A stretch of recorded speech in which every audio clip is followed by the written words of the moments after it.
I'm Karia, and in this video I'm going to show you how to use the patch tool in Adobe Photoshop to remove unwanted things from your photos. First step, of course, is to open up a photo in Adobe Photoshop.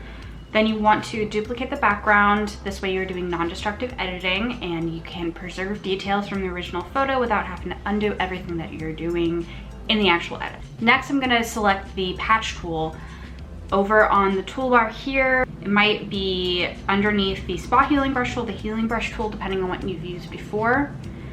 And so you just select the patch tool. You can also use J as a keyboard shortcut. How the patch tool works is that you are selecting a object or an element to remove, and you're dragging it over to another part of the photo. Then Photoshop is going to be sampling that new area and bringing it to the original area. Let me just show you in action how the patch tool works. So I'm zooming in on an area that I want to remove an element. So I want to remove these address numbers.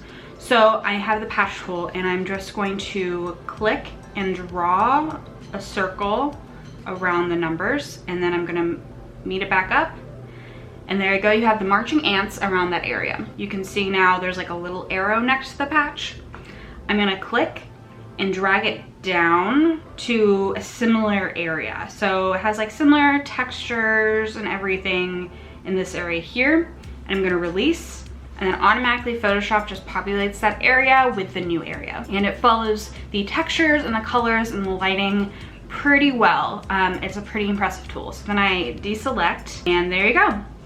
It's gone. And I can toggle to before and after. There we go. Patch tool does this amazing job because it is using information from another part of the photo and then also what is around the area that you are removing the object from, and it blends those together to make a really seamless, you know, all the light and the color and the texture is exactly the same. Now I'm going to show you what not to do when using the patch tool and make sure that you are getting the most perfect edit that you can. So I'm using another photo from the same photo shoot that I did. And I want to remove this, you know, little sign, plaque, plate, I don't even know what it is. I want it gone from the photo. So I'm going to duplicate my layer. I'm going to zoom in that area. So when I am using the patch tool, you want to make sure that everything that you are trying to remove is within the marching ants circle. So the proper way to do this is, you know, circle all the way around. I also want to get rid of this little like smudgy here. So everything that I'm trying to remove is within that marching ant area. And then I am dragging it up, and there we go. You got a really nice blend between all the colors and the textures and the lighting. I'm gonna show you what happens if you do not select everything that you're trying to remove. So if I am circling around and say I like kind of miss a corner, you know, get most of that, okay.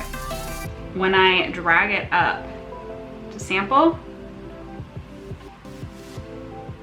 it gets confused because it is taking information from the new place that you're sampling from and the existing place of what is around that marching ants area, that it kind of tries to blend those together. So you get like this weird like mix between the color of the thing I'm trying to remove that was left over and the new area. Don't want to do that, basically. You want to make sure that you are selecting the full area, drag, and there you go.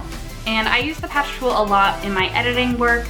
I also use it in tandem with other tools like the clone stamp tool, so make sure that you are checking out other videos of mine that show you how to use those tools as well in Photoshop. Thanks so much for watching. I hope that this tutorial has helped you.